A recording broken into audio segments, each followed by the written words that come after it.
اللهم صل وسلم على الرسول وآل النبي.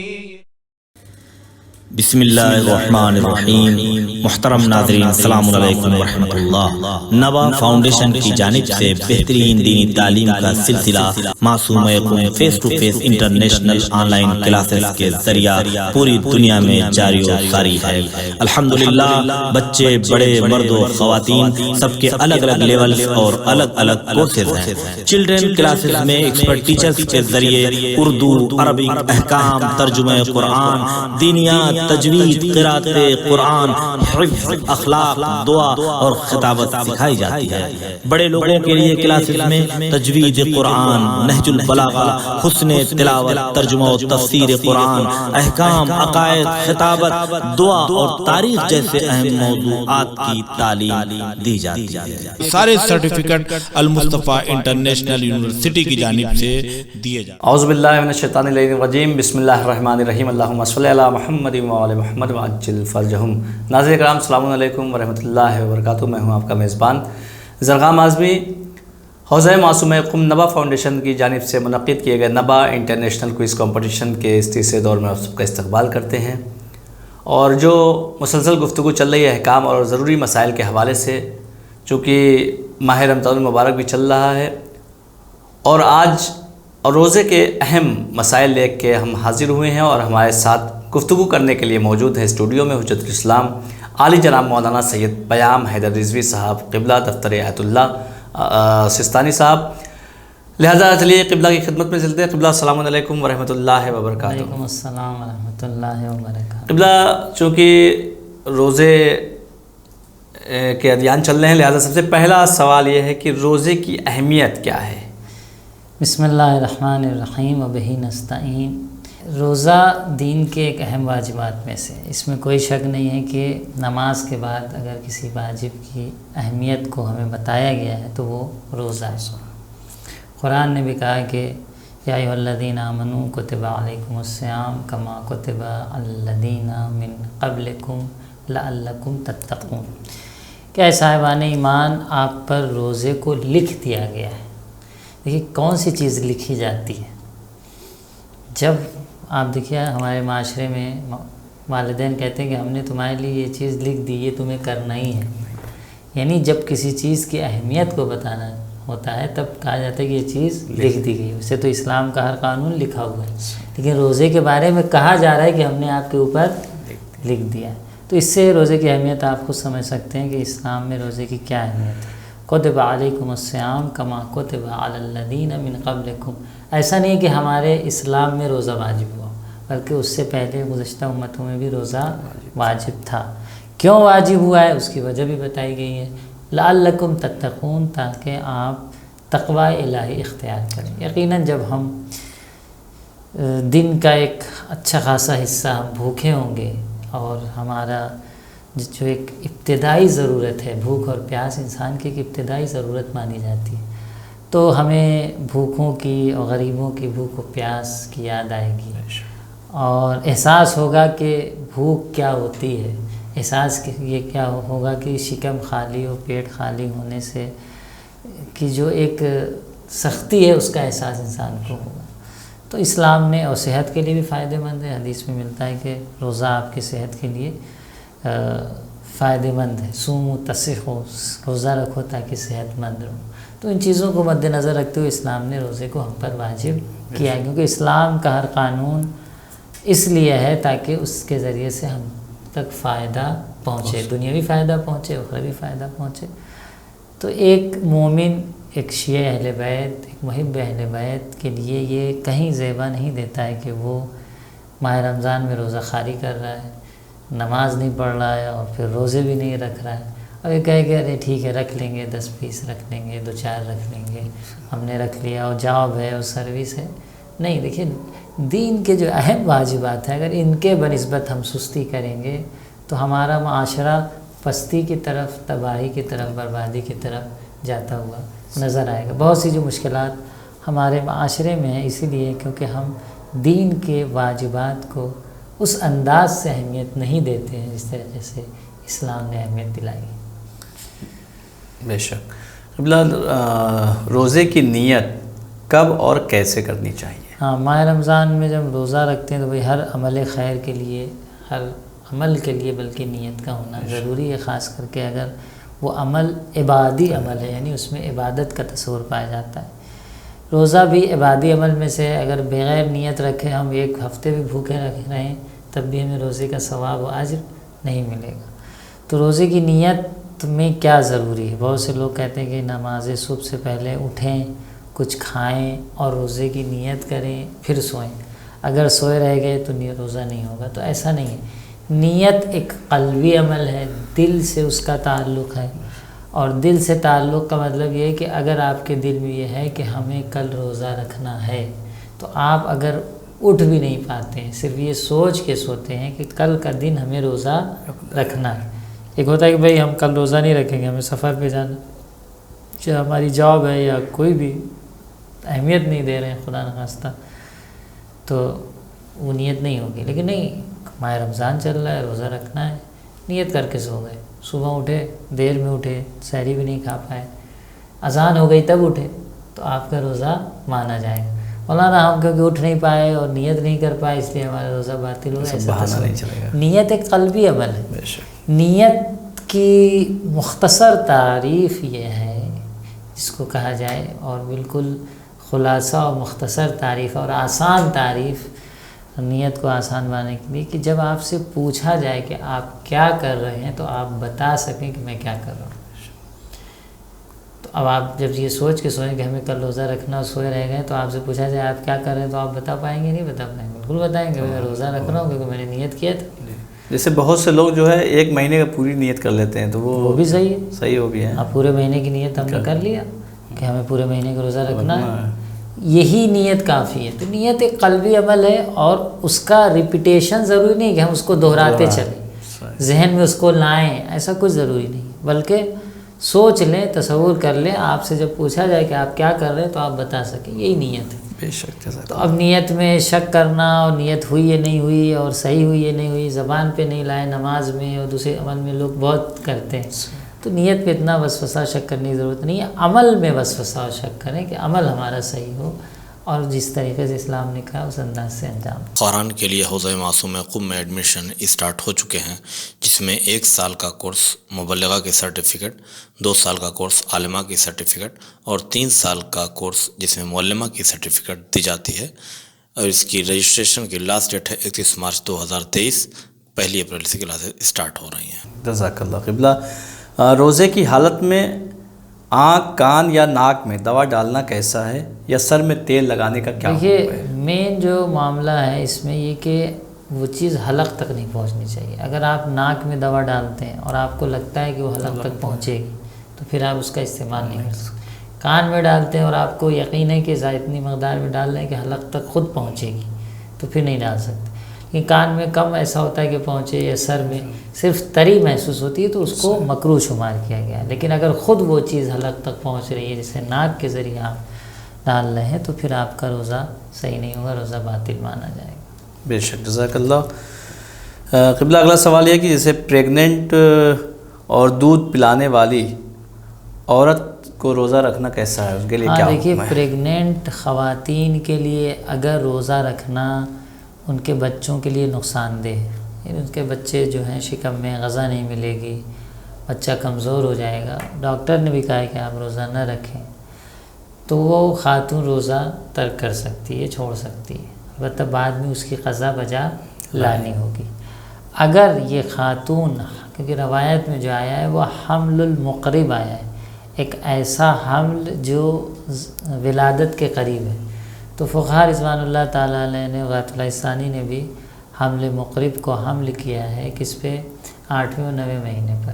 کہ اگر 8ویں مہینے کا بچہ ہے، 9ویں مہینے کا بچہ ہے، تو آپ کو بعد میں ہر دن کے بدلے 750 گرام فدیہ بھی غریب کو دینا ہوگا. آٹا، چاول، گیہوں، اناج آپ غریب کو دیں، پیسہ دینا کافی نہیں. لیکن اگر 6واں مہینہ ہے، 7واں مہینہ ہے تو صرف قضا ہے، کوئی فدیہ واجب نہیں ہے. بے شک. جزاک اللہ. اچھا، اسی حوالے سے دودھ جو خواتین پلاتی ہیں وہ بھی عرض کرتے چلیں گے. جو خواتین دودھ پلاتی ہیں اور بچے کے لیے نقصان دہ ہے تو ان کا بھی وہی مسئلہ ہے کہ وہ اگر بچے کے لیے نقصان دہ ہے تو روزہ ترک کر سکتی ہیں، بعد میں اس کا انہیں کفارہ یعنی فدیہ، کفارہ تو نہیں کہہ سکتے، فدیہ انہیں دینا ہوگا، ہر دن کے بدلے 750 گرام اس کا فدیہ وہ ادا کریں گے، قضا بھی رکھیں گے اس کی بعد میں۔ اور فدیہ جو خاتون دودھ پلا رہی ہیں ان کا فدیہ نہیں ہے، معذرت، ان کے لیے فدیہ نہیں ہے، صرف قضا ہے۔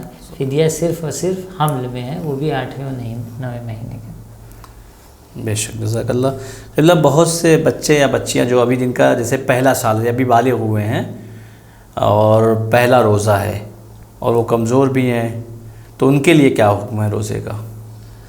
ہاں دیکھیے، بہت سے بچے، خاص کر کے بچیاں 9 سال میں بالغ ہو جاتی ہیں۔ دیکھیے بچیاں جو بالغ ہوتی ہیں کمزور بھی ہوتی ہیں، روزہ رکھ نہیں سکتی، مشقت کا باعث ہے۔ پہلی بات تو والدین کوشش کریں کہ ان کو کم از کم روزہ رکھنے کی عادت ڈلوائیں، وہ نیت کریں، روزہ رکھیں، دوپہر تک رکھیں، 4 بجے تک رکھیں، جب یہ لگے کہ بہت ہی کمزوری اور نقاہت طاری ہو رہی ہے اور بچے کے لیے اسرارہ جو گرا گزر رہا ہے تو کچھ کھلا دیں ضرورت کی مقدار، یہ کر سکتے ہیں۔ یہ نہیں کہ روزہ کھاتی رہیں، روزہ رکھوائیں، نیت بھی کروائیں، اگر کبھی نقاہت ہو رہی ہے بہت زیادہ تو کچھ انہیں کھلا دیں، اس طریقے سے روزہ رکھنے کی عادت بھی ڈالیں۔ اگر بیچ میں کھلا دیتے ہیں اور روزہ توڑ دیتے ہیں تو بعد میں جب بھی 2-4 سال بعد جب صحت مند ہوں، بڑے ہو جائیں، بعد میں قضا اس کی بجا لا سکتے ہیں۔ تو ضروری یہ ہے کہ روزے کی نیت بھی کروائیں اور روزہ رکھوائیں، یہ نہیں کہ بچہ چھوٹا ہے تو اب روزہ اس کے لیے معاف ہو گیا۔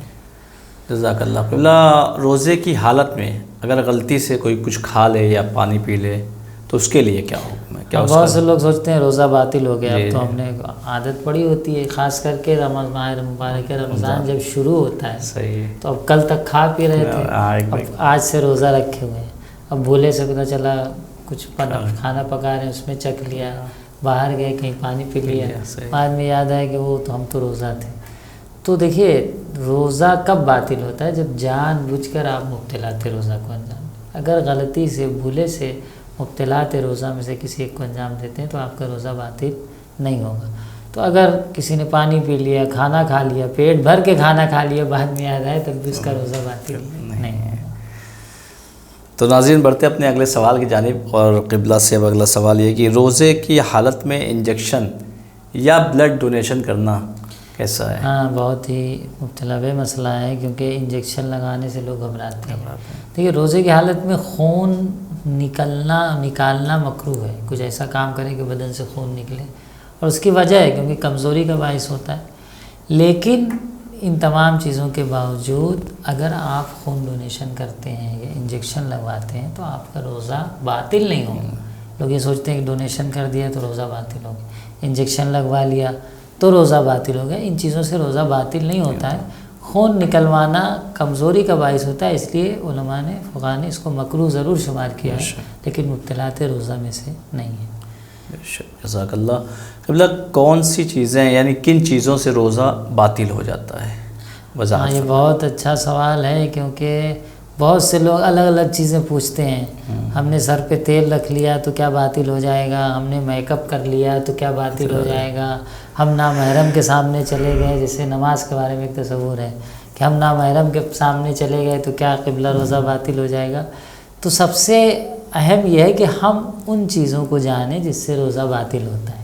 اگر ان چیزوں کا ایک فہرست کے طور پر بھی ہمیں علم ہو جائے تو ان سے ہٹ کے جو چیزیں ان سے روزہ باطل نہیں ہوتا ہے، کیونکہ ہمیں پتہ ہی نہیں کہ کن چیزوں سے باطل ہوتا ہے، تو ہر وہ چیز جو ہمارے لیے ذہن میں نہیں لگتی ہے ہم اس کے بارے میں سوال کرتے ہیں۔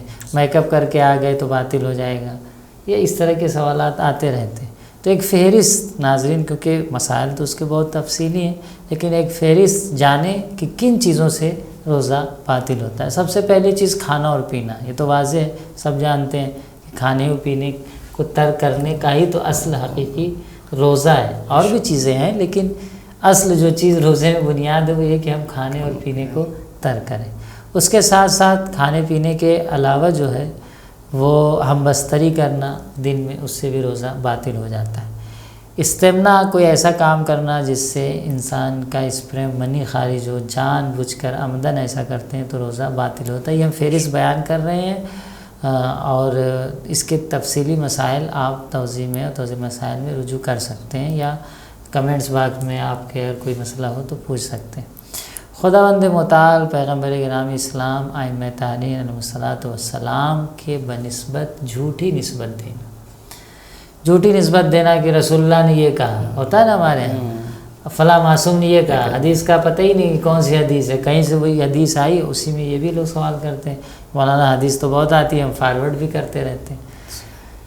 تو آپ اپنے جانتے ہوئے جب تک حدیث کی سند یا حدیث کے صحیح ہونے کے بارے میں نہیں پتہ ہے تو آپ نہ کہیے کہ رسول اللہ نے کہا ہے، یا امام علی نے کہا ہے، یا امام صادق علیہ السلام نے کہا ہے، یہ نہ کہیے، بلکہ یہ کہیے کہ آپ سے منقول ہے، نقل ہوا ہے۔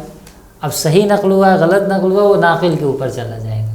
تو یہ سب دقتیں علماء معمولاً توجہ رکھتے ہیں، عوام ان چیزوں کو زیادہ توجہ نہیں رکھتی، لیکن کیونکہ جھوٹی نسبت ہم نے ایسے بھی علماء دیکھے ہیں ایران وغیرہ میں کہ جو ماہ رمضان میں دن میں تقریر اور اسپیچ دینے سے گریز کرتے تھے کہ پتہ نہیں کون سی حدیث کو ہم کہہ دیں امام نے فرمایا اور ہمارا روزہ جو ہے گڑبڑا جائے۔ ایسے ہم نے علماء دیکھے ہیں، اور اگر آتے بھی تھے تو بہت احتیاط سے، کیونکہ ایک جھوٹی نسبت اللہ رسول یا ائمہ طاہرین کو دینا روزے کو باطل کرتا ہے۔ تو یہ چوتھی چیز ہو گئی۔ پانچویں چیز غرد و غبار، پتہ چلا دھول اٹھی ہوئی ہے، ہم منہ کھولے جا رہے ہیں اسی میں، غلیظ کوئی ایسا کام کر رہے ہیں جس سے غلیظ گرد و غبار حلق میں جا رہا ہے، اس سے بھی روزہ باطل ہو جاتا ہے۔ چھٹی چیز اذان صبح سے جان بوجھ کر، یعنی اذان صبح تک آپ بیدار رہیں اور غسل جنابت نہ کریں۔ بیدار تھے، جان بوجھ کے غسل جنابت یا غسل حیض و نفاس جو خواتین پہ آپ نے نہیں کیا، اذان صبح ہو گئی تو آپ کا روزہ اس سے کیا ہو جائے گا؟ باطل ہو جائے گا۔ سوئے رہ گئے ہوں تو اس میں تفصیلات ہیں، پہلی نیند ہو تو روزہ باطل نہیں ہوگا، اگر سوئے اٹھے سوئے دوسری تیسری ہو تو پھر اس میں اشکال ہے، پھر وہاں پہ بھی آپ کو دوبارہ اس کی قضا ہے، بعض میں کفارہ ہے۔ اسی طریقے سے آٹھویں چیز جو ہے یہ اذان صبح تک جنابت کی حالت میں یا خاتون کا حیض و نفاس میں باقی رکھنا، یہ ساتویں چیز ہو گئی۔ آٹھویں چیز کسی سیال چیز سے اینوا لینا، یعنی کسی سیال چیز کا کے ذریعے سے جو علاج وغیرہ ہوتا ہے، ہمارے شاف لگایا جاتا ہے یا ڈاکٹری علاج ہوتا ہے کہ بھائی کوئی دقت ہے تو اینما لینا، کوئی چیز جسے کہیں گے شرمگاہ کے مقام سے سیال روان چیز جو داخل کرتے ہیں علاج کے لیے، اس سے بھی روزہ باطل ہو جاتا ہے۔ اور نویں چیز ہے جان بوجھ کر قے کرنا۔ ایک ہوتا ہے کہ سفر کر رہے ہیں، کچھ ایسا کھائے تھا رات میں، الٹی ہو گئی، تو اب الٹی ہو گئی اس سے روزہ باطل نہیں ہوگا، لیکن آپ خود سے کر رہے ہیں، طبیعت تھوڑا سا مزاج بگڑا ہو، آپ نے کہا لائی الٹی کر لیتے ہیں سکون مل جائے گا، ہوتا ہے کبھی، تو یہ جو آپ جان بوجھ کے الٹی کر رہے ہیں اس سے آپ کا روزہ باطل ہو جائے گا۔ تو ایک فہرست ہے، انہی چیزوں سے روزہ باطل ہوتا ہے۔ ان کے علاوہ اور چیزیں بہت سی مکروہ ہو سکتی ہیں لیکن مبتلات روزے میں سے نہیں۔ بے شک، جزاک اللہ۔ اچھا، عرض کرتے چلیں، سر جو ڈباتے ہیں پانی میں، آیت اللہ استانی کی ہے، وہ بھی شدید کراہت رکھتا ہے، اس سے روزہ، بعض فقہا نے اس کو مبتل سمجھا ہے، پانی میں سر ڈبانا جان بوجھ کر، آیت اللہ استانی کی ہے، شدید کراہت رکھتا ہے، اس سے بھی روزہ باطل نہیں ہوگا۔ اچھا، جزاک اللہ۔ قبلہ ضعیف اور مریض یا شوگر پیشنٹ کے روزے کا کیا حکم ہے؟ ہاں، کیونکہ ضعیف ہو گئے ہیں یا بیمار چل رہے ہیں تو بہت سے لوگ ہیں کہ ان کا روزہ کیا معاف ہو سکتا ہے۔ ضعیف میں دو کیٹیگریز آتی ہے، ایک ایسا ضعیف ہے کہ جو روزہ رکھ ہی نہیں سکتا ہے، یعنی روزہ رکھنا اس کے لیے ناممکن ہے، روزہ رکھے گا تو اس کی روح کا فصل روح نکل جائے گی یا ایسی کنڈیشن ہو جائے گی، اس کو کہا جائے ناممکن۔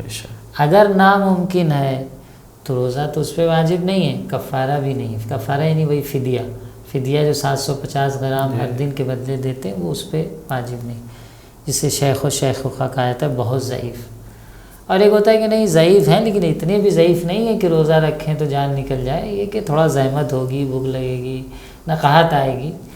ایسے لوگ بھی اگر عسر و حرج میں پڑ رہے ہیں، یعنی روزہ رکھنا ان کے لیے باعث مشقت ہے اور زیادہ زحمت میں پڑ رہے ہیں، تو روزہ ان سے ساقط ضرور ہے، لیکن ماہ رمضان کے بعد انہیں ہر دن کے بدلے 750 گرام فدیہ یعنی اناج، آٹا، چاول، گیہوں، جو چیز اناج میں آتی ہے وہ کسی مستحق کو دینا ہوگا، یہ واجب ہے۔ اچھا، مریض اسی میں کوئی بیماری لاحق ہو گئی، ہم نے روزہ نہیں رکھا، تو مریض کے لیے فدیہ نہیں ہے۔ 1 سال تک اگر مریض قضا کر لیتا ہے تو پھر اس پہ فدیہ واجب نہیں ہے۔ اگر 1 سال تک نہیں قضا بھری، اگلا سال ماہ رمضان کا آ گیا، تو اس صورت میں انہیں احتیاط یہ ہے کہ ہر دن کے بدلے ایک فدیہ بھی دیں، 750 گرام آٹا، چاول، گیہوں مستحق کو دیں۔ یہ مریض کے روزے کے حوالے سے۔ جیسا کہ آپ فدیے کا تذکرہ کر رہے ہیں بار بار، اگلا سوال میرا یہ کہ روزے کا فدیہ کب اور کس پر واجب ہے؟ ہاں، انہی حضرات کو جو ہم نے اشارہ کیا، جیسے وہ خاتون جو پریگنینٹ تھیں ان پہ فدیہ واجب ہے، 60 ہے، 9 مہینے میں روزہ نہیں رکھا ہے، اور ایسا شخص جو کہ بہت ضعیف ہے اور روزہ رکھنا ناممکن نہیں ہے لیکن مشقت کا باعث ہے، اس پر فدیہ واجب ہے۔ اسی طریقے سے جس نے پورے سال اپنے روزے کی قضا نہیں کی اور اگلا سال ماہ رمضان آ گیا، اس پہ بھی فدیہ واجب ہے۔ اور بھی 1-2 گروہ ہیں کہ جن پہ فدیہ واجب ہے، لیکن جو عمدہ گروہ جو ہم نے آپ کے سامنے پیش کیا وہ یہی ہیں کہ ان کو چاہیے کہ وہ فدیہ دیں اور فدیہ نکالیں۔ بے شک، جزاک اللہ قبلہ۔ تو ناظرین، آج ہمارا وقت یہیں پہ تمام ہوتا ہے، انشاءاللہ پھر ملاقات ہوگی نیکسٹ ایپیسوڈ میں، تب تک کے لیے ہمیں اجازت دیجیے۔ خدا حافظ، السلام علیکم ورحمۃ اللہ وبرکاتہ۔